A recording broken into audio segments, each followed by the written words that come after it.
So, Dougie, hi, welcome to FilmFellas. Thanks for taking the Hi, time today.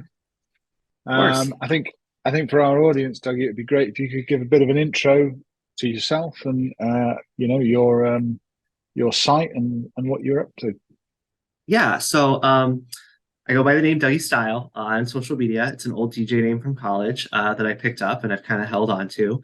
I have my own website, the Dougystyle Club, a gay man's take on popular music, where I talk about anything music related that I like just through a queer lens. I've talked about everything from classic rock to pop divas to grunge to modern queer artists. And I will say on social media, I also go by Dougystyle, and I'm very entrenched in the indie queer music scene that's been going on for the last several years. And that's kind of where I've really made my presence known on social media. I really didn't join Twitter until the end of 2018 and Instagram until 2019. And it was all because of queer music. I discovered Troye Sivan in August of 2018. And from that point forward, I just became enamored with the scene and wanted to discover more artists, as well as lift up more artists and connect more artists with one another.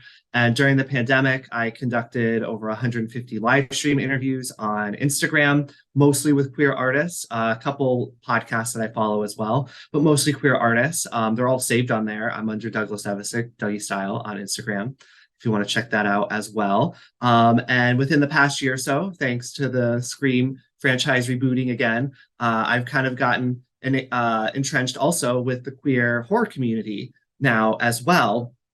And so that's something else that I've been getting a lot more into as well, because I've been a lifelong horror fan as well as a lifelong music fan. And I'm also a lifelong Batman fan, which is what brings me here today to talk to you about my favorite Batman movie of all time. So that's great, Dougie. So, I mean, what's interesting about that is, obviously you're looking at these things through a very specific lens. And I think that gives us an interesting take on, what we're trying to do. So, with that in mind, I think why don't you introduce the film that you want to highlight here, and why you've chosen it.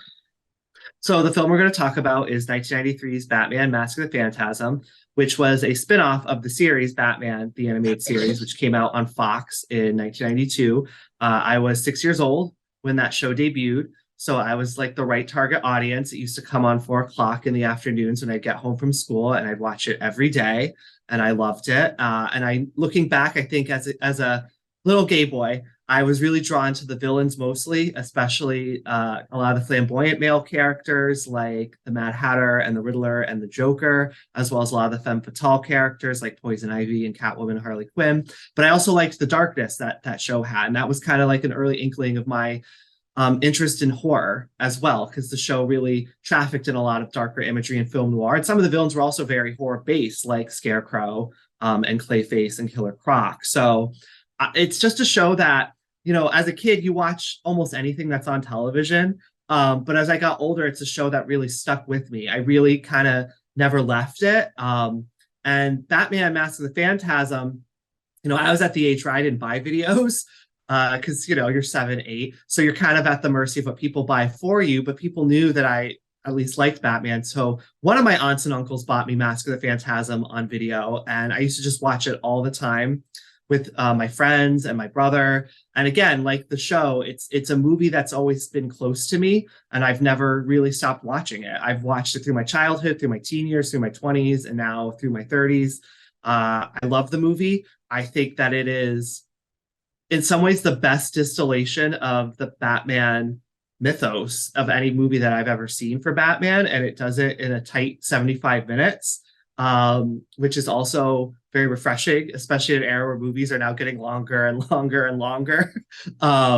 It's kind of nice that there's an economy of storytelling there, but it doesn't skimp on character development and a lot of other things, which I'm sure we'll get into more specifically here when we get to the reasons. But yeah, I love this movie, and it's a movie that I show pretty much all my friends and family at some point or another, and they're always very impressed with it. They're always much more, so they're very surprised by how much they end up liking it, because they think, because it's a kids movie technically and a cartoon, that it can't be that sophisticated or that great as the live action Batman movies. But I'm always very happy to prove them wrong. So, I mean, what's interesting about this is that this was kind of, am I right in thinking, one of the first sort of movies for the Batman animated franchise as well. So this is the first Yeah. sort of big feature length thing. So I think, what would be really helpful for our viewers then, Dougie, is if you could give us a bit of a non-spoiler summary of the plot. And Okay. non-spoiler is important. I'll bleep Yes, out anything yes, that you spoil. yes. And in a movie like this, that's important because this is a mystery at its heart. So there's a lot of things to solve. So I don't want to give away that. But yeah, basically, the summary is that a new figure has emerged in Gotham City, and their name is the Phantasm. The Phantasm has been targeting and killing gangsters around the city. But besides those who the Phantasm kills, most people don't get a good look at the Phantasm. And the looks that they get from a distance look like Batman. So people think that it's Batman that's actually killing all these gangsters right now. As a result, City Council member Arthur Reeves, along with the help of the GCPD, have decided that they are going to arrest Batman for the gangster murders. The only person on the GCPD who disagrees is obviously Commissioner Gordon. But Commissioner Gordon actually kind of leaves the story pretty early because he's not about this bat hunt. At the same time that this is happening, an old flame of Bruce Wayne's, Andrea Beaumont, returns to Gotham City, which stirs up a lot of memories and emotions for Bruce. And throughout the film, we see a series of flashbacks to when Andrea and Bruce first started dating, which coincided with the time he was starting to become a vigilante crime fighter, but he hadn't quite figured out basically that he wanted to be Batman. He was still trying to figure out what was the best way to basically target and stomp out crime, as well as create a name and image for himself. But through these series of flashbacks, we start learning that they are connecting with the ongoing gangster murders and what's going on with the Phantasm. And again, I don't want to give too much more away because that's, we don't want to get into spoiled territory, but needless to say, the Joker eventually shows up as well. And that's because he too has a stake in these gangster murders as well and a tie to all this. So it all comes down to, will Batman be able to defeat the Phantasm, rekindle his relationship with Andrea, and stop the Joker for good? You'll have to watch and find out. For me, a big, long time comic book fan, but perhaps not to the same level as you. I think this is an interesting one for FilmFellas. It's our first animated film that we've looked at, and it's our first foray into the world of DC. So I think this is quite interesting. However, we ask everybody, what are your 3 reasons to love this movie? So they need to be individual and different. So let's go for it. So I think the first reason, something I was kind of hinting at earlier, is I think that this movie really captures and encapsulates everything that you would love about Batman and his world. I mean, this is a movie that at its heart is a mystery. It's also got gangsters. It's very film noir. It's got romance. It's got tragedy. It's got Batman's origin story on top of it. And it's got the Joker, and I think that whatever you like about Batman, I feel like is reflected and featured in this movie to some extent.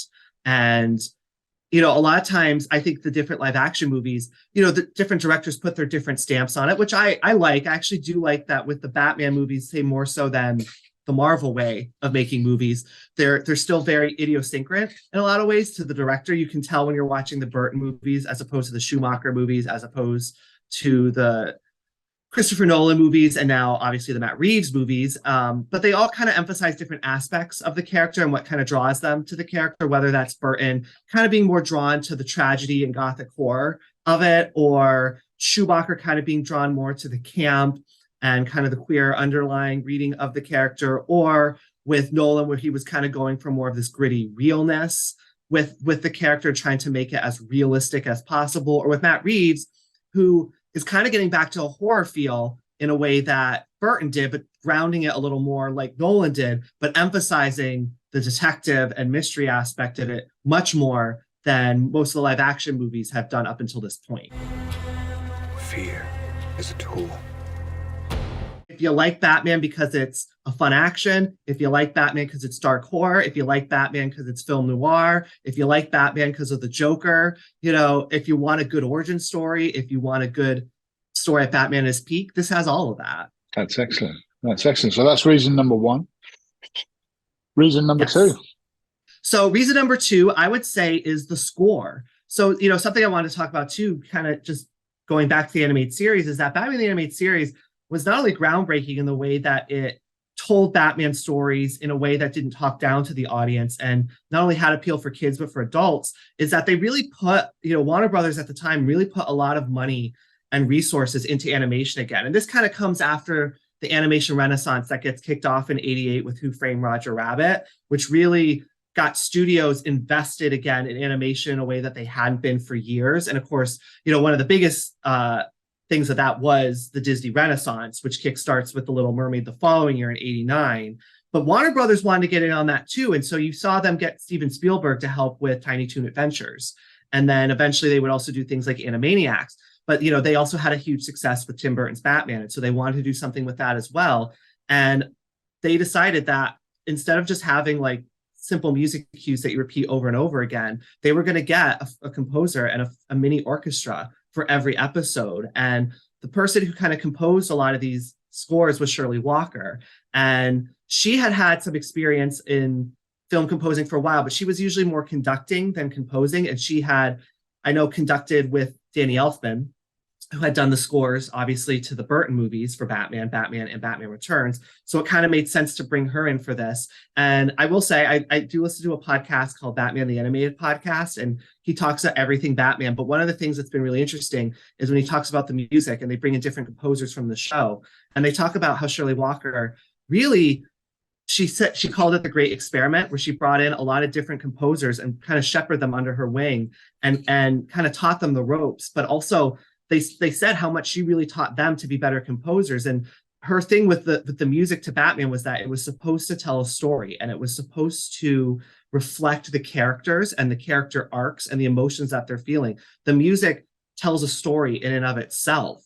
And I think that was so important to why the series connects and why I think the series is so timeless. I mean, if you watch something like Spider-Man, the animated series from the 90s, you'll notice that there's only 4 or 5 music cues that they use over and over again through the whole show. That's not what Batman did. The only times there's any repeated music cues is if it's like a character theme. Like the Joker theme will get used throughout his appearances, but all his episodes have completely different scores with completely different sounds and emotions to them. I mean, he has scores that are terrifying and some that are goofy and some that are more. And so she is the one that also composes this movie. And so I think that already you had a show that was already cinematic in not only the way it was presented visually, but sonically.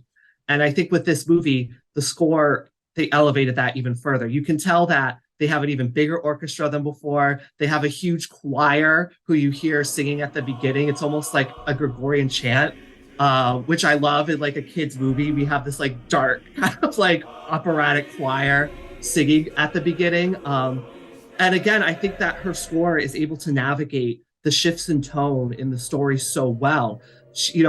I think her Phantasm theme is very creepy. It has a very ghostly quality to it. There's almost like this synth sound that sounds so eerie whenever the Phantasm is on display, basically. But then, for Bruce and Andrea, when they're doing the flashbacks and they're showing their budding romance, she's come up with this really gorgeous love theme that really kind of captures at heart the naivete of their early relationship and how they really thought that things were going to work out. And it really is just a stunning piece of music. And I think that sometimes, just like this movie doesn't get enough credit, I don't think the score to this movie gets enough credit. I think it really is one of the best Batman scores that's ever been composed. And it really does, like the visuals, tells a story in and of itself and stands well on its own. I can listen to the score to this movie and know exactly what scenes are accompanying it in my mind. I can follow it.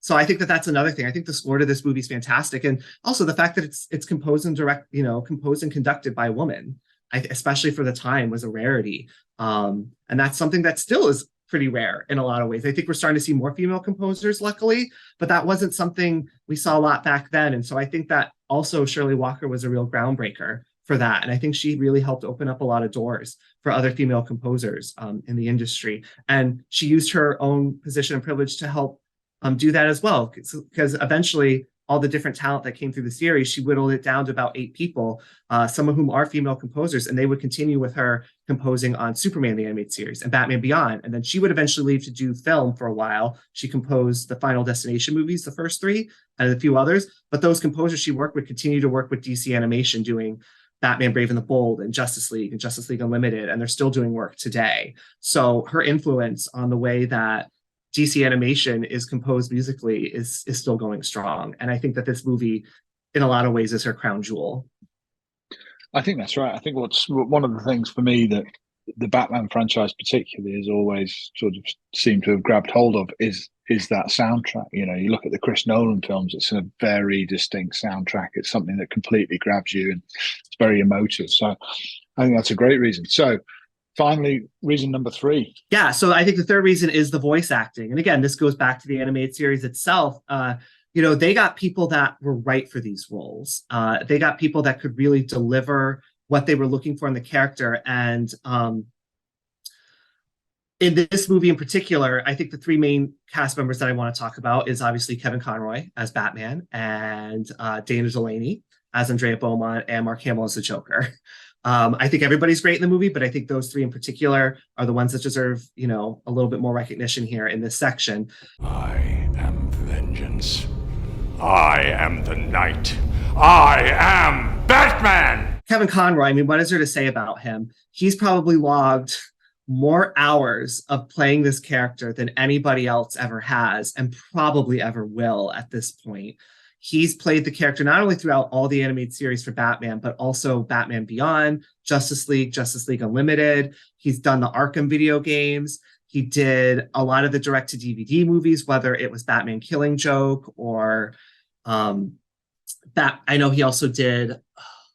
I'm trying to remember, but I mean, he's done so much. Like it's just endless what he's done with the character, and I think his performance. He's really the first person to play Batman, I feel, that really differentiated between Bruce Wayne and Batman.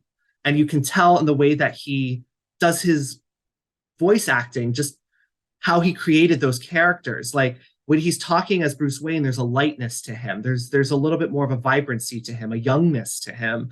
When he talks as Batman, there's a darkness, but there's also kind of a tragedy and sadness to him. And there's also a weariness to him, like he's older than his years when he talks as Batman.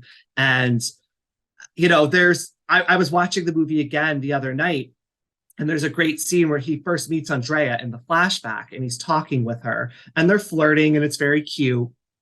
And they're talking about his parents briefly, and he talks about how he made a vow to them, and she says, "Have you been able to keep that vow?" And he says, "So far." Like he does, like his tone changes just for that moment where he says that, because that's when it becomes something else for him. That's when it becomes Batman. And I love that. I think a lot of people didn't really get that, and we don't really see that in live action fully until you get to about Christian Bale, who I think really tried to differentiate Bruce from Batman in a very specific way. And I actually think that Christian Bale is probably the best live action Bruce Wayne, because I think he really captures that playboy aspect of the character, but also a lightness to the character and a performance that he's putting on as Bruce Wayne. But I think that all goes back to Kevin Conroy. I think Kevin Conroy really spearheaded that.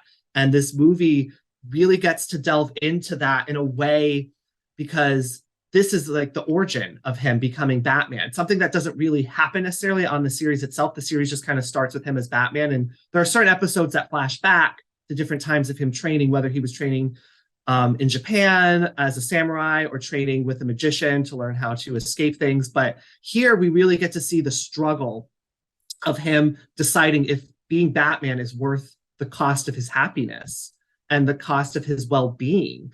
And I think that that's such a fascinating way to look at this character, that by becoming Batman, he is sacrificing his own happiness. He is sacrificing everything for this cause. And is it worth it in the end? And that's something that this movie really examines deeply, and not just through him, but through Andrea and through Alfred even. And the way Alfred wants him to be happy and doesn't want him to do this to himself.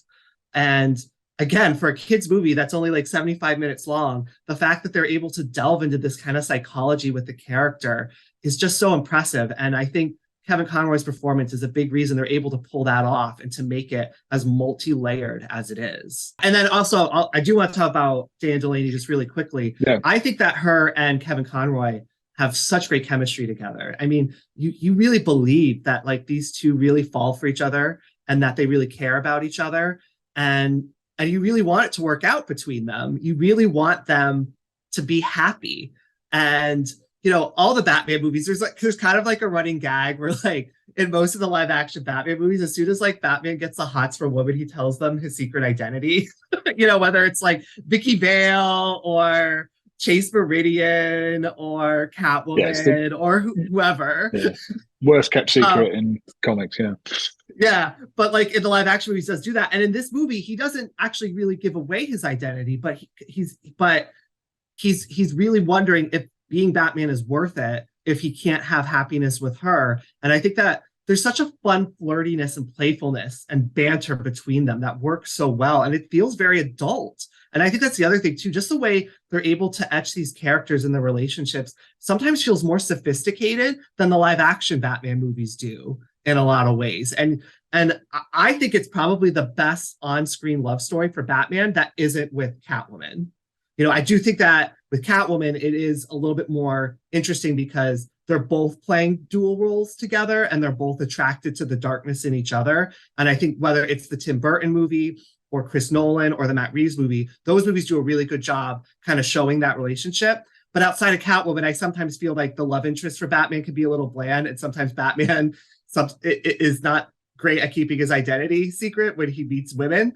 But with this movie, it really is much more psychologically based, but also much more tragic. And I really feel for their love story and the way that it's not spoiler to say that it's probably not going to work out because it's Batman, but at the same time, you really do want it to work out between them. And I think that the people who did this movie, Bruce Timm, Alan Burnett, Paul Dini, they were so impressed with Dana Delaney in this role that they recast her pretty quickly when they started Superman, the animated series, as Lois Lane. You could tell that she really did such a good job with this movie that they wanted to work with her again. And she's just kind of the voice I hear now a lot of times when I read Lois in comics now too. And she's really been fond of playing Lois as well. She's shown up doing the role again in other ways, whether Lois Lane appears in the Batman cartoon from the 2000s or some of the direct-to-video stuff. She's in like an episode of Brave and the Bold as Lois in one episode. So they've obviously had a really good working relationship with her. And I think it also says a lot about this team in general that all the voice actors they've worked with they've stuck with them. That, like I said, Kevin Conroy kept doing this role till he died.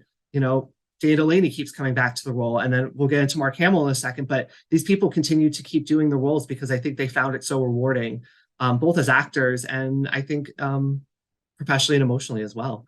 So yeah, I think Dana Delaney adds a lot to this movie. I think it's interesting because I think when you like in the modern day cinema, obviously animated films have been recognized, and that they're now winning Oscars, and these nuanced performances are sort of expected now. But when you're talking about a comic book series from way back, and yet that nuanced performance is still there. They're still managing to get that emotion and stuff. And I think it's fascinating. And it's a real challenge for any voice actor. But yeah.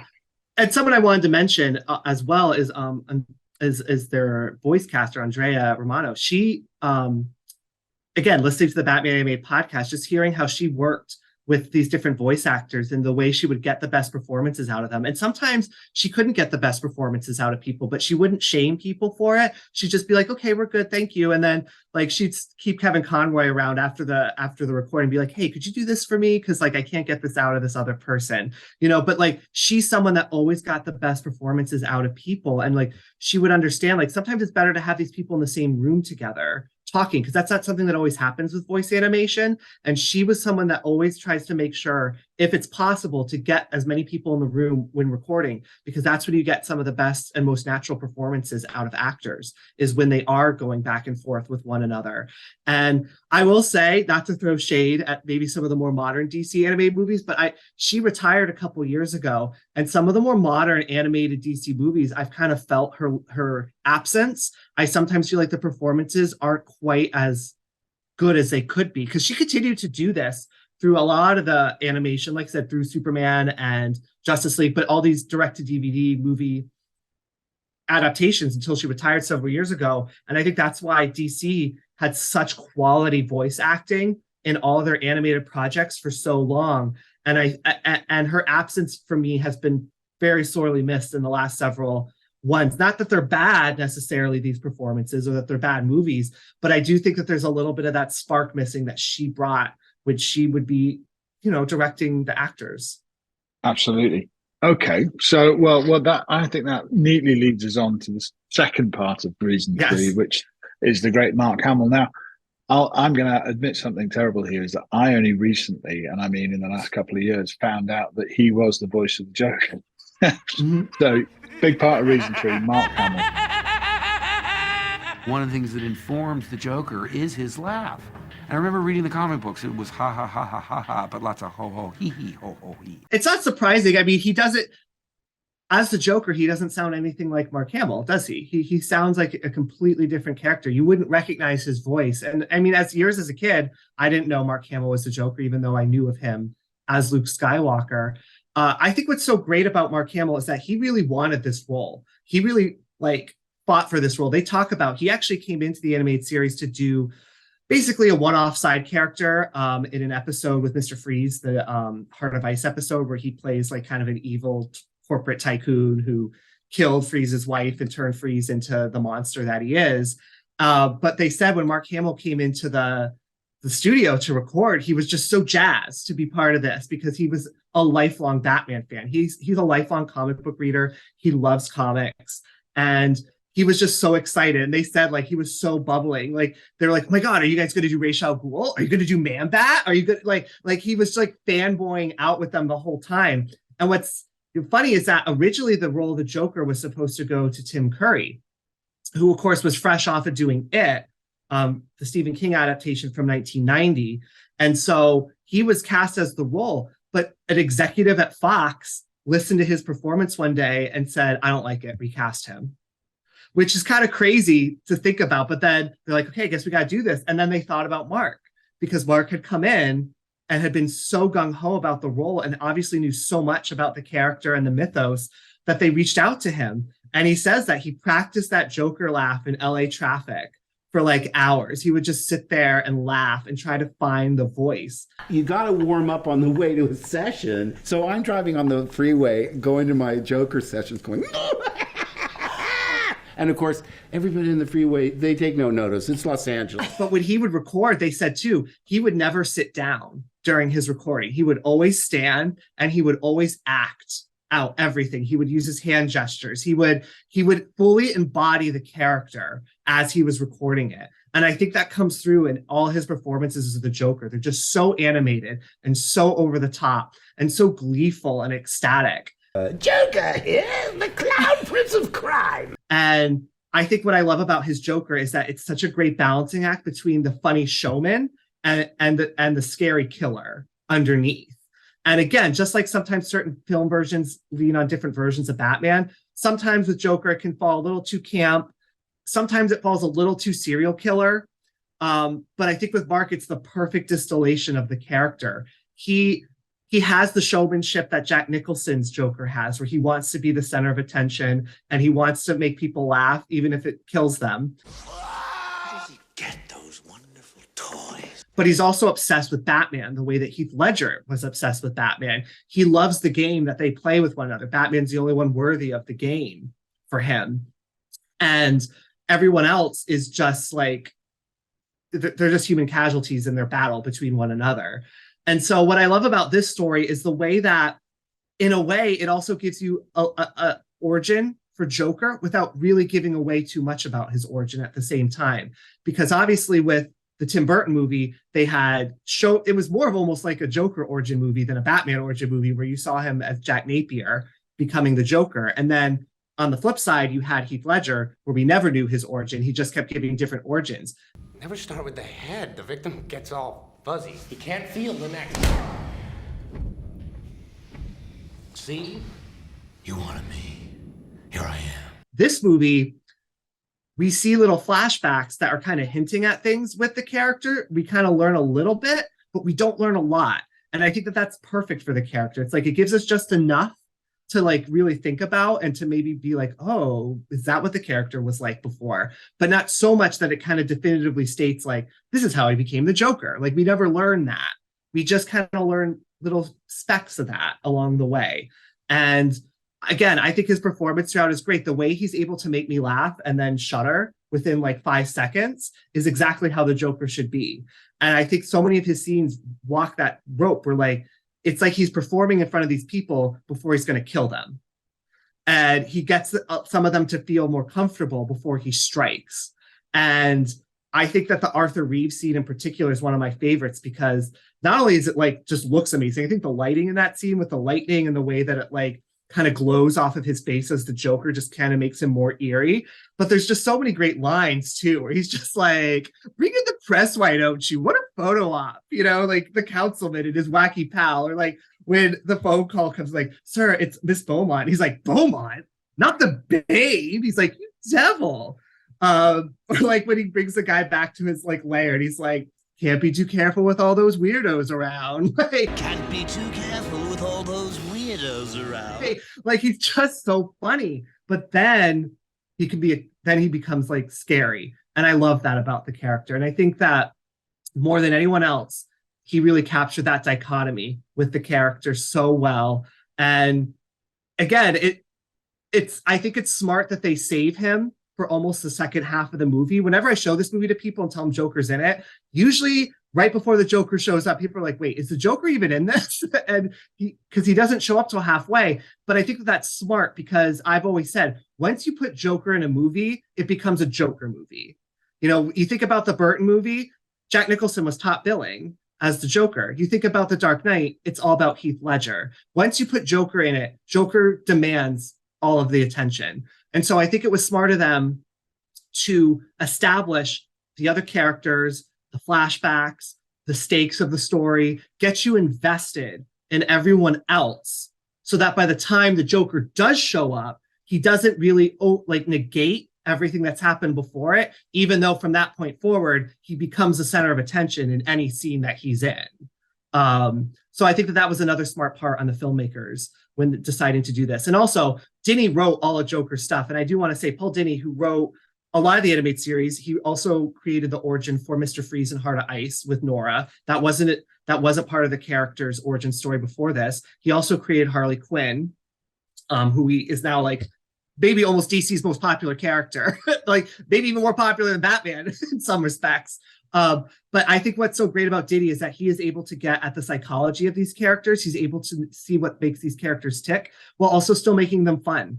And his dialogue for the Joker is just spot on. I think he is the best Joker writer, not only for this, but he's also written some comics too. And I think all his comics he's written for the Joker are hilarious and well done as well. One in particular, Sleigh Ride from 2006 is well worth checking out if you've never read it. But yeah, I think it's just a perfect combination of voice acting and writing and storytelling that I think really makes this version of the Joker my favorite. Fantastic. We've got 6 minutes left. So what I'd like to try and do is let's have a very quick chat about where you think DC's going, because it's not gone well for DC in their cinematic universe. My personal opinion is that the DC cinematic universe is just a bit far-fetched for the audience, whereas Marvel kind of grounded it in some reality. Even now, they've taken it into a place which people, I think, are finding hard to connect with. I mean, Batman particularly has always been quite a raw character, and arguably the best ones are the Chris Nolan ones, which were as real as they could possibly be. What are your thoughts on DC's execution of Batman and where it's going to go? I mean, DC's always had a Marvel problem. And that problem being like they're always trying to play catch up with Marvel in a lot of ways. They've done it forever in the comics.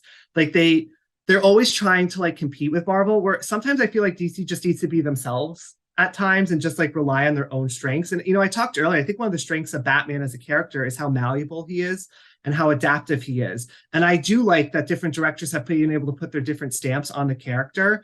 And it's not surprising that like one of the most successful things they've done recently is the Joker movie, which again allowed someone to take that character, put it in its own universe and put their own complete stamp on it.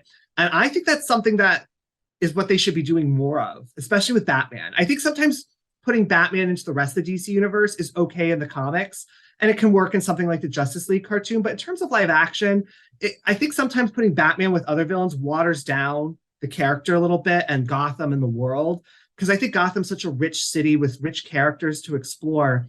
And I like that with this announcement, they're leaving the Matt Reeves Batmans alone. They're just going to let them continue to be their own universe. They're letting the Joker movies continue to be their own universe. I think that's the smartest thing they can do in terms of Batman in cinematic stuff. I think maybe include him in the greater universe as a different character played by someone else, but continue to allow different directors and writers to put their own stamps on the character, because that's really where this character shines. And that's how this character is able to adapt and evolve and continue to resonate with different audiences year after year after year, decade after decade.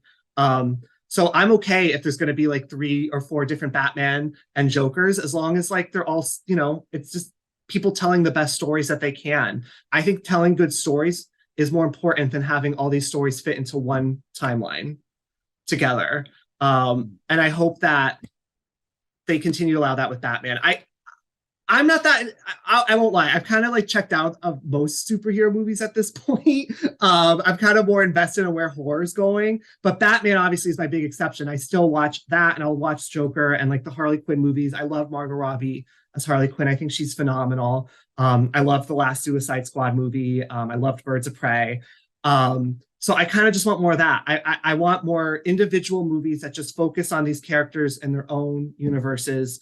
That's what I'm looking forward to most with Batman and his villains going forward. In terms of everything else, I could take or leave, probably. Fair enough.